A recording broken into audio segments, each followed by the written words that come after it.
Hello' এস্পিৰেণ্ট, মই দেৱাশ্ৰী। আছাম এস্পিৰেণ্ট চেণ্ট্ৰেললৈ সকলোকে স্বাগতম জনাইছো।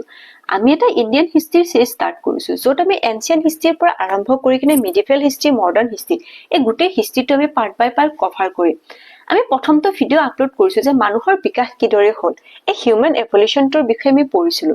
আৰু এই হিউমেন এভলিউশ্যনটোৰ লগত ৰিলেটেড যিখিনি তোমাৰ ষ্টোন এজ বা তোমাৰ পেললিথিক এজ, মেছলিথিক এজ বা নিউলিথিক এজ, এই গোটেই এজসমূহৰ বিষয়ে আমি ভালকৈ পঢ়িছিলো। আৰু তাৰ লগত ৰিলেটেড ইম্পৰ্টেণ্ট কুৱেশ্যনসমূহ আমি ডিছকাছ কৰিছো।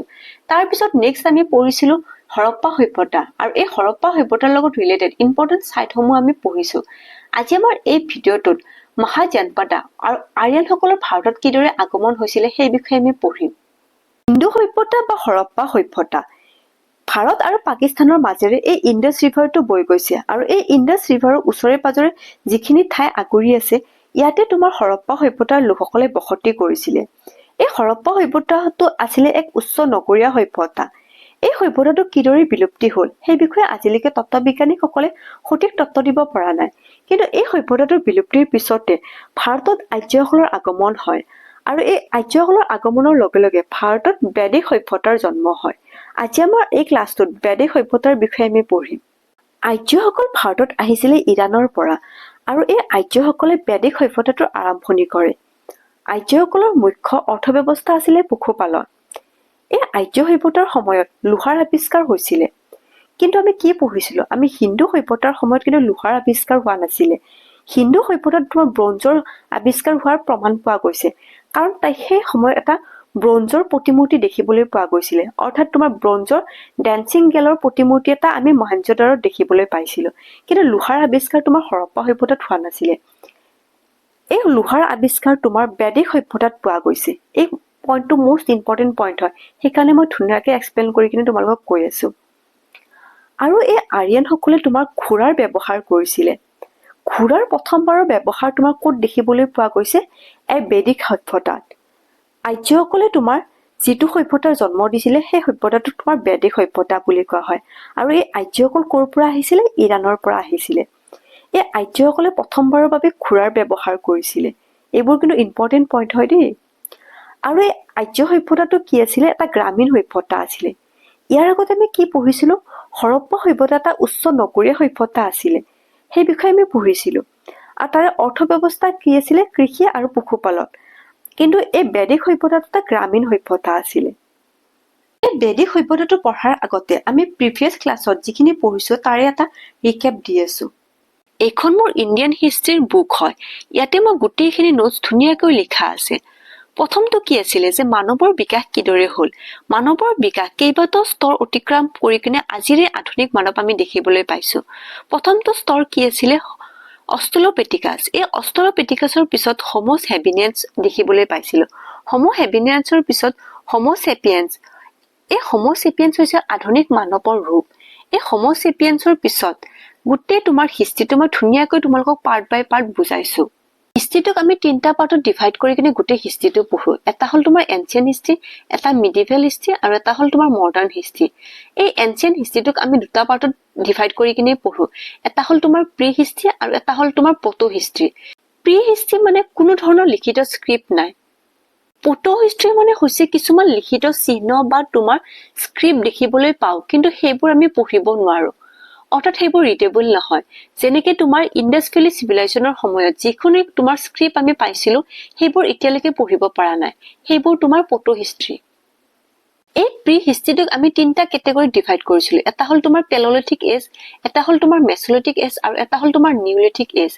এই লিথিক মানে কি হৈছে? এই পাথৰ ব্যৱহাৰৰ ওপৰত তোমাৰ ভিত্তি কৰি এইবোৰ তোমাৰ এজত আমি ডিভাইড কৰিছিলো। এইবিলাক আমি প্ৰথম ক্লাছটোত তোমালোকক আৰম্ভণিতে বুজাইছো। আৰু এই হৰপ্পা সভ্যতা বা ইণ্ডাছ ভেলী চিভিলাইজেশ্যনটো আমাৰ 5000 বছৰ পুৰণি সভ্যতা, আৰু এই সভ্যতাৰ বিষয়ে আমি আগৰ ক্লাছটোত তোমালোকক কৈছো। এই সভ্যতাটোৰ পিছতে আমাৰ আৰ্য সভ্যতা বা বেদিক সভ্যতাৰ আবিৰ্ভাৱ হয়। আজি আমাৰ এই ক্লাছটোত এই বেদিক সভ্যতাৰ বিষয়ে আমি কৈ আছো। এই বেদিক সভ্যতাৰ সময়তে গোটেই ভাৰতখনক 16টা মহাজনপদাত ডিভাইড কৰা হয়। মহাজনপদা মানে যেনেকে তোমাৰ ৰাজ্যত ডিভাইড কৰে, সেই সময়ত তোমাৰ এই জনপদ হিচাপত আমাৰ গোটেই ভাৰতখনক বিভক্ত কৰিছিলে। আৰু আটাইতকৈ তোমাৰ ডাঙৰ ৰাজ্য আছিলে অৱন্তিকা, আৰু আটাইতকৈ তোমাৰ শক্তিশালী ৰাজ্য আছিলে মগধ। এইবোৰ ইম্পৰ্টেণ্ট কুৱেশ্যন হয়।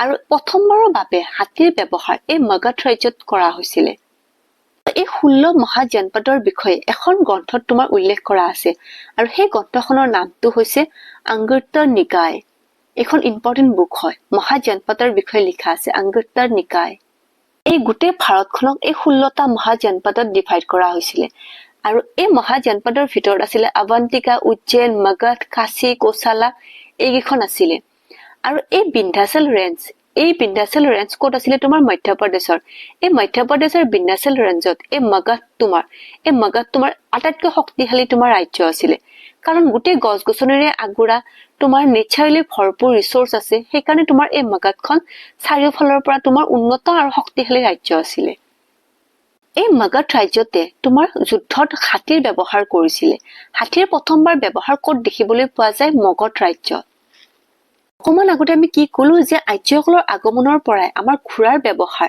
ভাৰতত দেখিবলৈ পোৱা গৈছিল হিন্দু সভ্যতাত কিন্তু ঘোঁৰাৰ ব্যৱহাৰ হোৱা নাছিল আৰু হিন্দু সভ্যতাত প্ৰথম তোমাৰ ডমেষ্টিক এনিমেল কি আছিল কুকুৰ আছিল এইবিলাক কথা তোমাৰ ষ্টেটিক পইণ্ট এইবোৰ মনত ৰাখিবা দেই আজিকালি এইবোৰ পইণ্ট আহি থাকে তোমালোকৰ এক্সামত মহাভাৰতত এই মগধ ৰাজ্যৰ কথা উল্লেখ কৰা আছে আৰু এই মগধ ৰাজ্যৰ ৰাজধানী ক'ত আছিল তোমাৰ গিৰিভৰ্জ মগধ ৰাজ্যৰ প্ৰথমজন ৰজা আছিল বিম্বিসাৰ আৰু এই বিম্বিসাৰে কোনটো বংশৰ প্ৰতিষ্ঠা কৰিছিল হৰিবংশৰ প্ৰতিষ্ঠা কৰিছিল বিম্বিসাৰ মগধ বিম্বিসাৰে হৰিবংশৰ প্ৰতিষ্ঠা কৰে এই হৰিবংশৰ পিছত শিশুনাগে নাগবংশৰ প্ৰতিষ্ঠা কৰে এই নাগবংশৰ পিছত তোমাৰ নন্দবংশই মহাপদ্মনন্দে নন্দবংশৰ প্ৰতিষ্ঠা কৰে আমি প্ৰত্যেকটো বংশৰ বিষয়ে আমি এটা এটাকৈ পঢ়ি আছো তাৰ পিছত এই মৌৰ্য বংশ মানে মৌৰ্য বংশৰ তোমাৰ প্ৰতিষ্ঠাপক কোন আছিল চন্দ্ৰগুপ্ত মৌৰ্য এই গোটেইসমূহ আমি এটা এটাকৈ ডিসকাস কৰি আছো বিম্বিসাৰে হৰিবংশৰ প্ৰতিষ্ঠা কৰে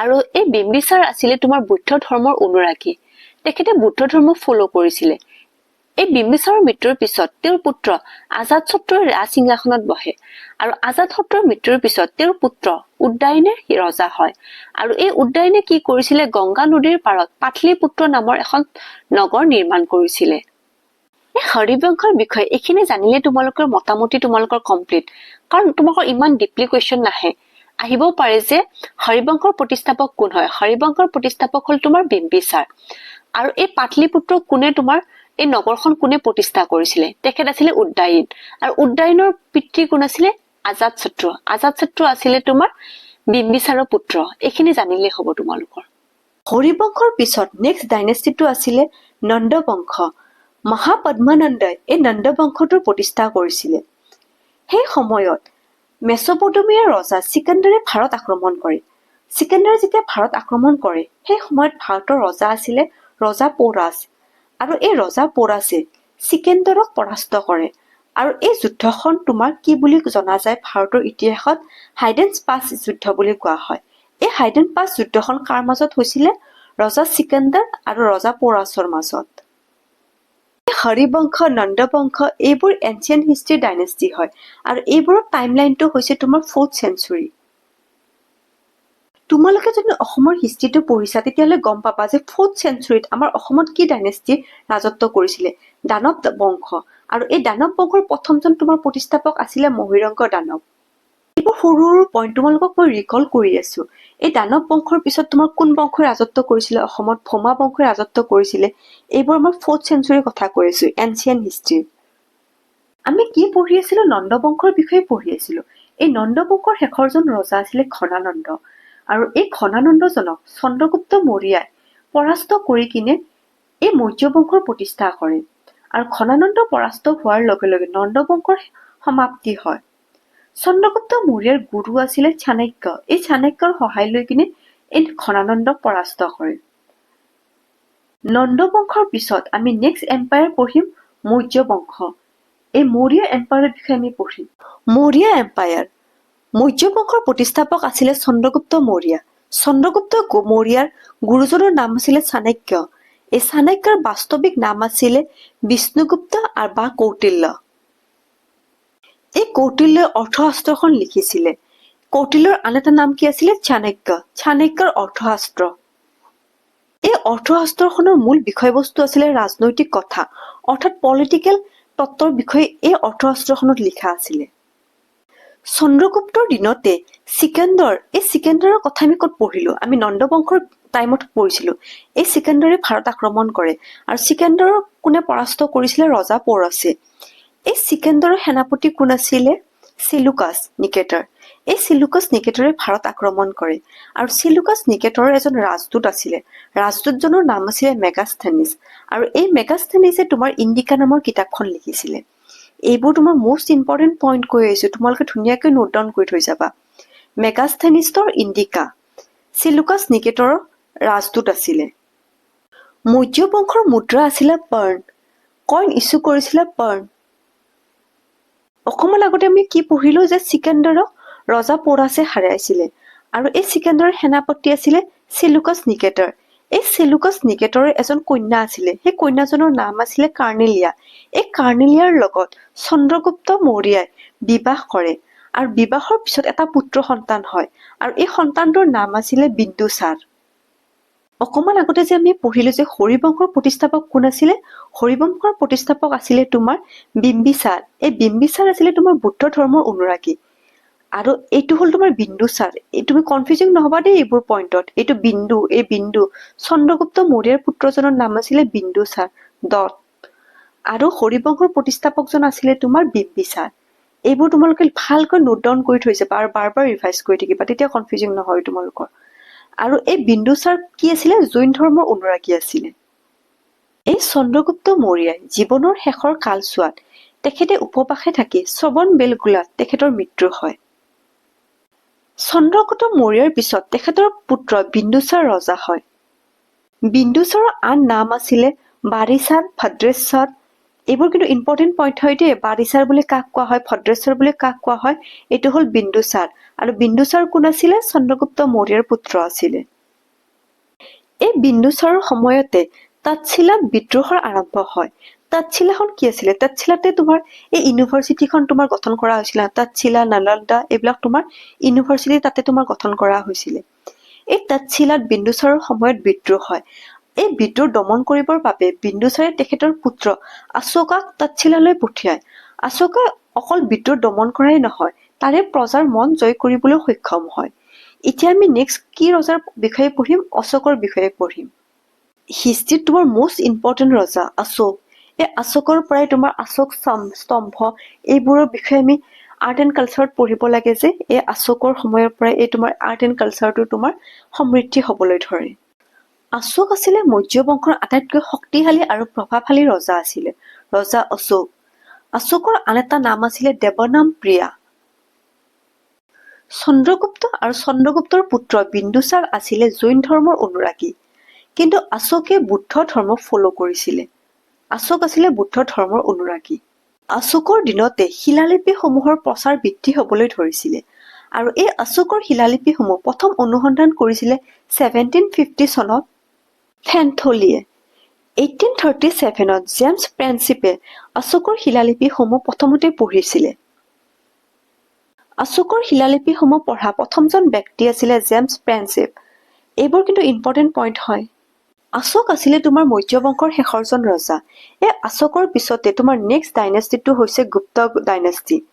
এতিয়া আমি গুপ্ত বংশৰ বিষয়ে পঢ়িম।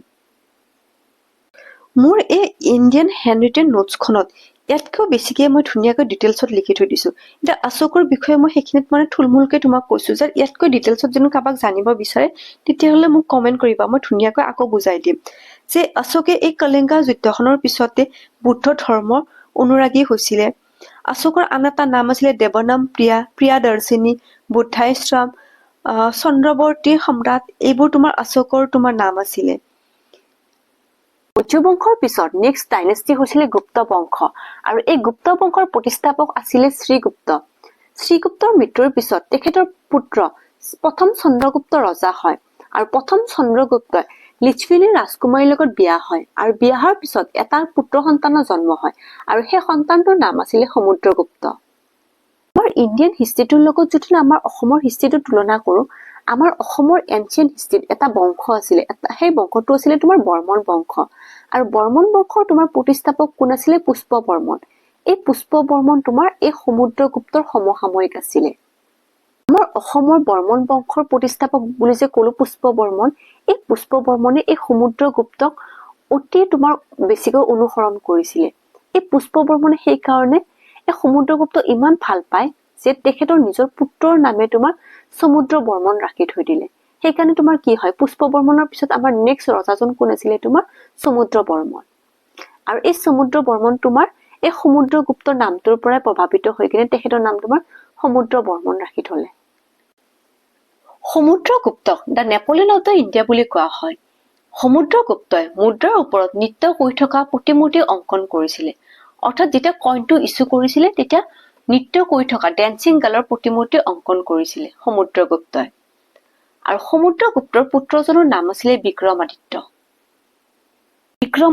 বিক্ৰমাদিত্য মোষ্ট ইম্পৰ্টেণ্ট ৰজা হয়। তেখেতৰ বিষয়ে আমি ভালকৈ পঢ়িম। এবাৰ এটা SSC পৰীক্ষাত আহিছিলে the son of the greater ruler and the father of the greater son. এজন কাক কোৱা হয়? তেখেত আছিলে তোমাৰ সমুদ্ৰগুপ্ত। অৰ্থাৎ তোমাৰ মহান পিতৃৰ পুত্ৰ আছিলে আৰু মহান পুত্ৰৰ পিতৃ আছিলে তেখেত।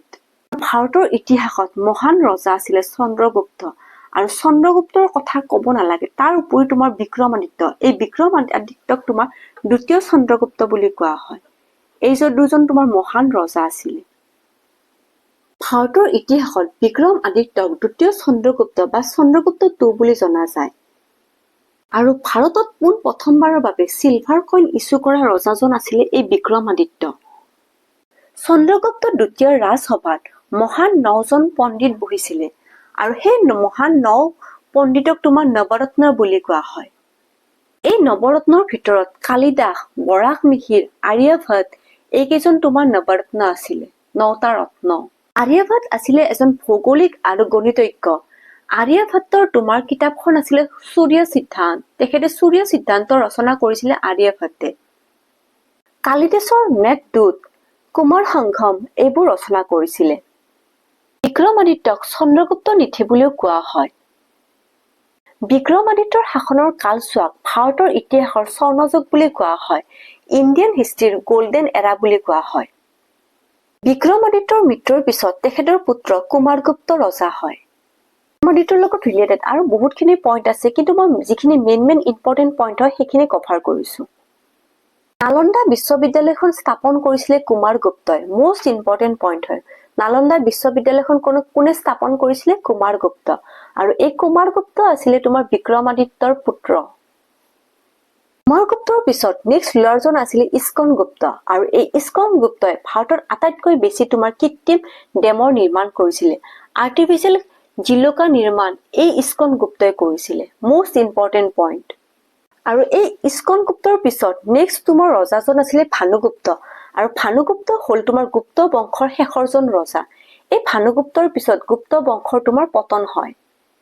এতিয়ালৈকে আমি যিখিনি পঢ়িলো তাৰ বিষয়ে আমি যিখিনি ইম্পৰ্টেণ্ট তোমাৰ MCQ আছে সেইখিনি কৰো বলা। কুৱেশ্যন নম্বৰ 1, বুদ্ধ আৰু জৈন সাহিত্যত কিমান মহাজনপদৰ কথা উল্লেখ কৰা আছে? 16খন মহাজনপদৰ কথা উল্লেখ কৰা আছে। আংগুত্তৰ নিকায় নামৰ গ্ৰন্থখনত এই 16 মহাজনপদৰ কথা উল্লেখ কৰা আছে। আংগুত্তৰ নিকায়। ভাৰতত প্ৰথমবাৰৰ বাবে হাতীৰ ব্যৱহাৰ কোনখন ৰাজ্যত কৰা হৈছিলে? সেইখন হ'ল তোমাৰ মগধ ৰাজ্যত। মগধ ৰাজ্যত প্ৰথমবাৰৰ বাবে হাতীৰ ব্যৱহাৰ কৰিছিলে যুদ্ধত। আৰু এইবোৰ কিমান ইম্পৰ্টেণ্ট কুৱেশ্যন হয় দেখিছানে? SSC 2006 চনত আহিছিলে, 2019ত আহিছিলে। হিন্দু সভ্যতাৰ মুখ্য বন্দৰ ব্যৱস্থাটোৰ নাম কি আছিলে? সেইটো হৈছে তোমাৰ লোথাল। আৰু এই লোথালখন ক'ত অৱস্থিত? গুজৰাটত। য'ত তোমাৰ জাহাজবোৰে ৰখা হয় বা তোমাৰ শ্বিপিং কৰা হয় সেইটো হ'ল তোমাৰ বন্দৰ বা তোমাৰ পোৰ্ট চিষ্টেম। মুখ্য তোমাৰ ডকয়াৰ্ড আছিলে লোথালৰ গুজৰাটত। কাৰণ গুজৰাটখন গোটেই পানীৰে আগুৰানো, চাৰিওফালে নদী আছে। এই মুখ্য বন্দৰটো আছিলে তোমাৰ লোথালত। কিমান ইম্পৰ্টেণ্ট কুৱেশ্যন হয় দেখিছানে? কিমানটা এক্সামত আহিছে? কুৱেশ্যন নম্বৰ 4, এই আৰ্যনসকলৰ অৰ্থব্যৱস্থা কি আছিলে? আৰ্যনসকলৰ মুখ্য অৰ্থব্যৱস্থা আছিলে পশুপালন। এই কুৱেশ্যনটো RRB 2015 চনত আহিছিলে। কুৱেশ্যন নম্বৰ 5, কোনজন ৰজাই সিকান্দাৰৰ লগত জেলম নদীৰ পাৰত যুদ্ধ কৰিছিলে? এইটো ইম্পৰ্টেণ্ট কুৱেশ্যন হয়।